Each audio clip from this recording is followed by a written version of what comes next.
Hey, I got tears in my eyes. I'm not doing no fake laughing. Listen, man, I got to give a shout out to the Keep the Vision chat, man.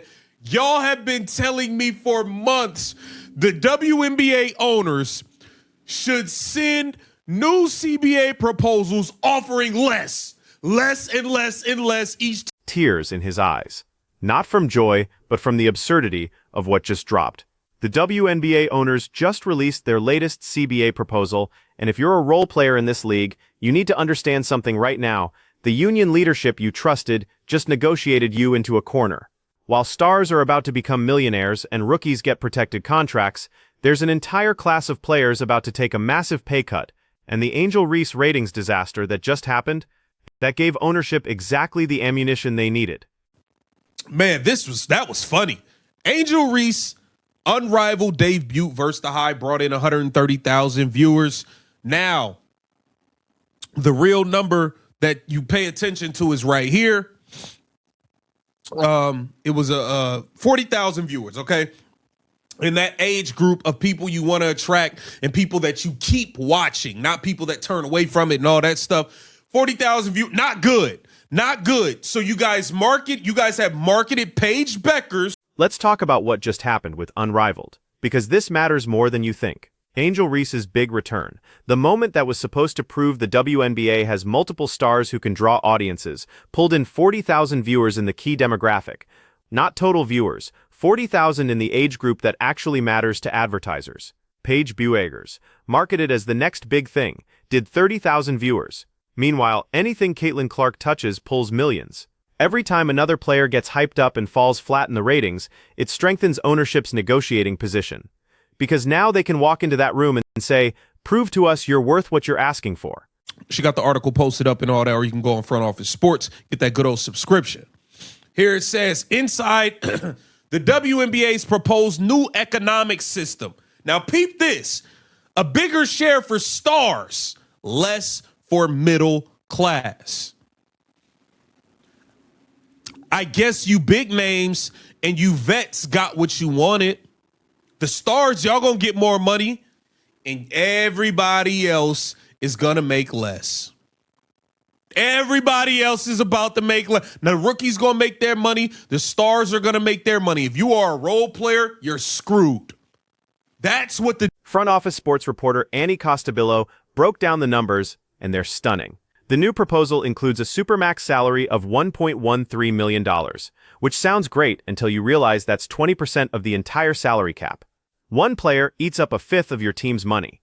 The standard max comes in at around $988,000, taking another 17.5%. Now do the math. If you've got 2 max players on your roster, that's nearly 40% of your cap gone before you pay anyone else. You've got 9 or 10 other roster spots to fill, and the money that's left, it's not nearly enough to pay everyone fairly. $0.65 million salary cap in year one. But sources have said the 7-figure payday for some will come at a cost of others. This will come at a cost of others, okay? The salary cap will increase over the length of the deal in line with the league's revenue growth. Here it says the league has not yet reached its line in the sand regarding the salary cap. Okay, multiple sources have told Front Office Sports the players have proposed the salary cap of just under $9.5 million. Players met virtually. We know all of that, right? I'm getting y'all to the stuff that matters, which is the veterans and the Brianna Stewarts, the Nafisa Colliers, the Satu Sabalis, the Kelsey Plums. Okay, the NECAs, they're going to be taken care of. You know who won't? All of those role players on their team. All of those players who can't afford a lockout. Here's where it gets brutal for the middle class. Under the previous CBA, the veteran minimum was 5.2% of the cap. That's already not much, but at least it was something. Under this new proposal, after you account for the supermax, the standard max, and the increased percentage going to rookie-scale contracts, you're left with scraps. The article lays out a specific example using the Indiana Fever. If they pay Kelsey Mitchell the $1.13 million supermax and spend the combined million on Caitlin Clark and Aaliyah Boston's rookie contracts, they've got roughly $3.4 million left for 9 more roster spots. That's $382,000 per player, which is almost $100,000 less than the proposed league average salary. The union leadership keeps talking about how this deal benefits players, but which players?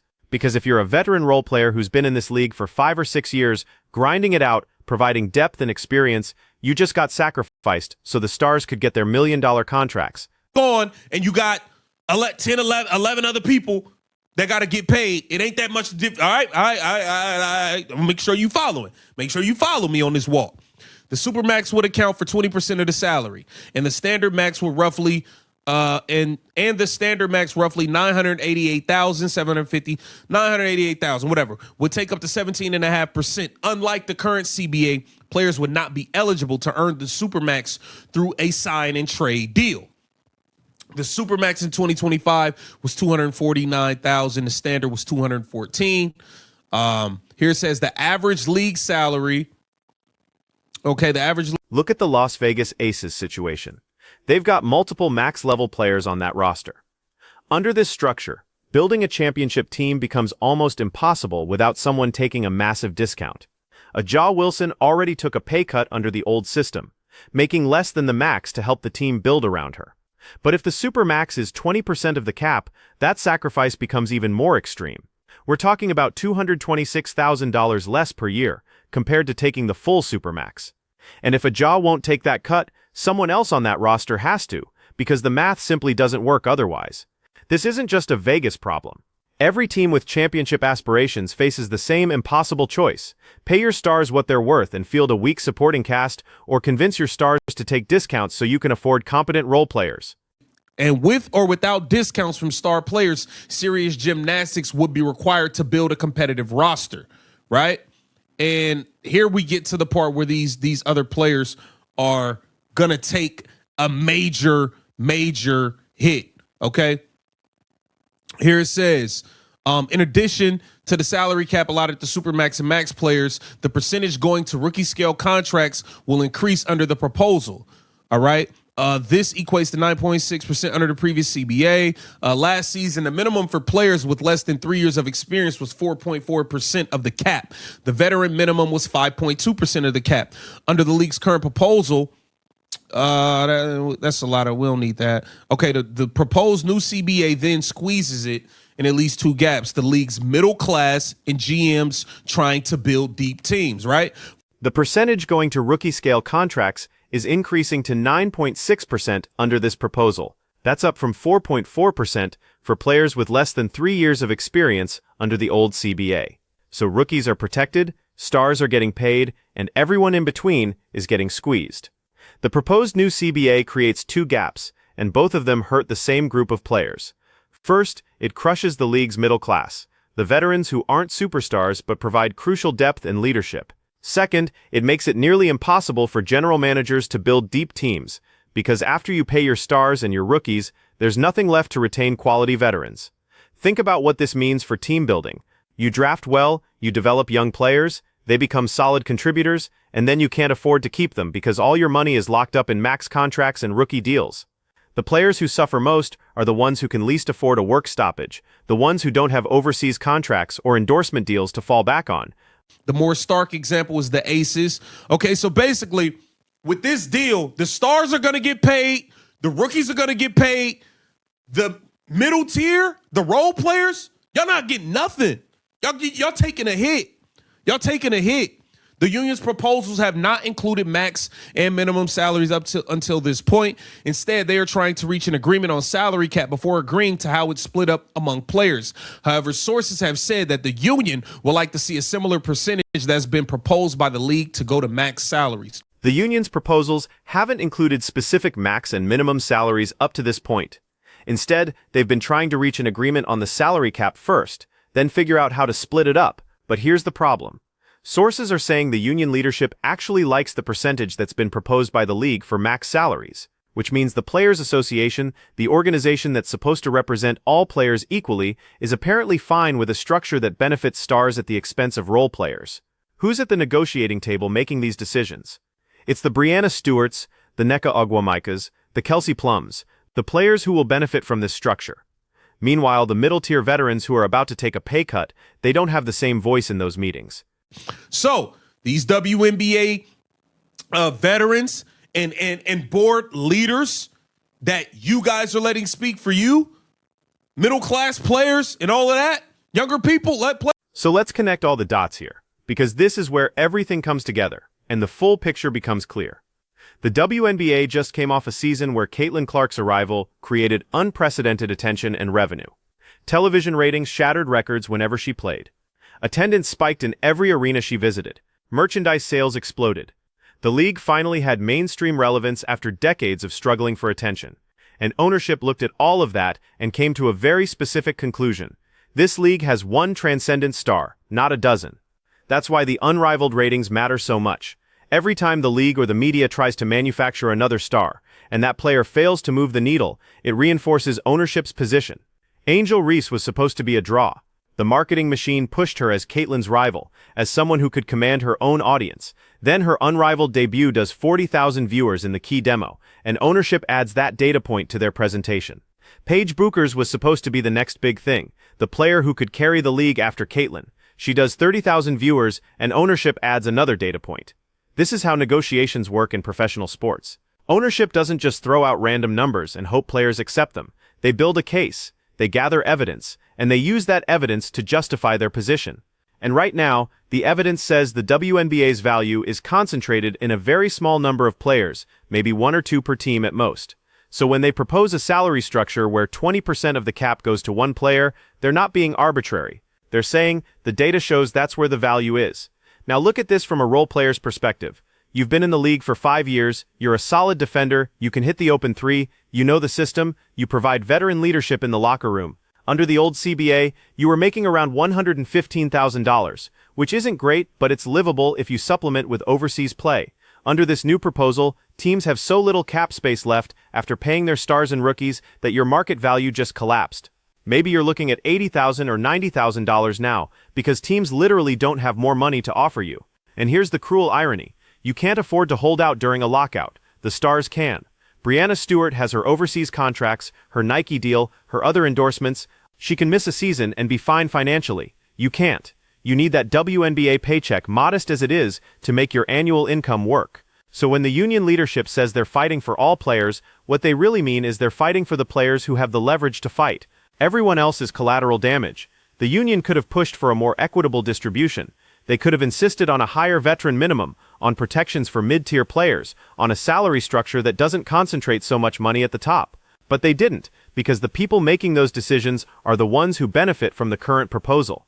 This is what happens when the interests of union leadership don't align with the interests of the majority of union members.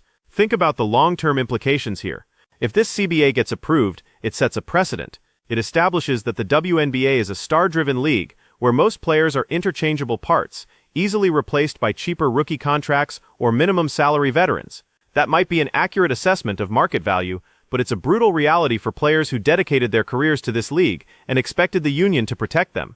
The Indiana Fever example is particularly telling. They've got Caitlin Clark, who's generating massive revenue for the entire league, not just her own team. Under this structure, the Fever could pay her the supermax, pay Aaliyah Boston on her rookie deal, maybe give Kelsey Mitchell a standard max, and suddenly they're scrambling to fill out the rest of the roster with minimum contracts. How do you build a championship team that way? How do you retain the veterans who know the system and can mentor the young players? You don't. You cycle through cheap labor, you draft well and hope your rookies develop quickly, and you accept that your window for competing is narrow because you can't afford to keep players once they're due for a raise. That might work for teams that draft generational talents like Caitlin Clark, but what about everyone else? What about the teams that aren't lucky enough to land a superstar in the draft? They're stuck in perpetual mediocrity, unable to pay for the talent they need to compete, but also unable to tank effectively because the league is too small. And let's be clear about something else. This isn't just about money, it's about respect. It's about the league and the union leadership looking at veteran role players and saying, your contributions aren't valuable enough to protect. We'll make sure the stars get paid. We'll make sure the rookies are taken care of. But you're expendable. That's a hard message to hear after you've given years of your career to this league. The comment section on the original video is full of people who saw this coming months ago. They were saying the owners would use the leverage they gained from this season to squeeze players, and that's exactly what happened. They were saying the union leadership would prioritize stars over role players, and that's exactly what's happening. Sometimes the cynical take is the correct take. So where does this leave us? The players have proposed a salary cap of just under $9.5 million, The league is offering $5.65 million in year one, scaling up based on revenue growth. That's a massive gap, which means we're probably headed for a prolonged negotiation, maybe even a work stoppage. And if there is a lockout, remember who can afford to wait it out and who can't. The stars will be fine, the role players will be desperate to get back to work, and that desperation will force them to accept whatever deal the union leadership negotiates, even if it's a deal that screws them over. This is what happens when a league experiences explosive growth concentrated around one or two players. The economics shift dramatically. The power dynamics change, and the people who were already marginalized get pushed even further to the edges. The WNBA just had its best season ever, and somehow a significant portion of its players are about to make less money. That's not an accident. That's a choice. A choice made by ownership and enabled by union leadership that prioritize the interests of stars over the interests of the majority. If you're a middle-class player in the WNBA right now, you need to be asking some hard questions about who's really representing your interests at that negotiating table, because based on this proposal, it sure isn't the union leadership. Drop a comment and let me know what you think. Are role players getting sold out, or is this just the reality of a star-driven league? Make sure you like and subscribe because we're going to be following this CBA negotiation closely, and it's only going to get messier from here.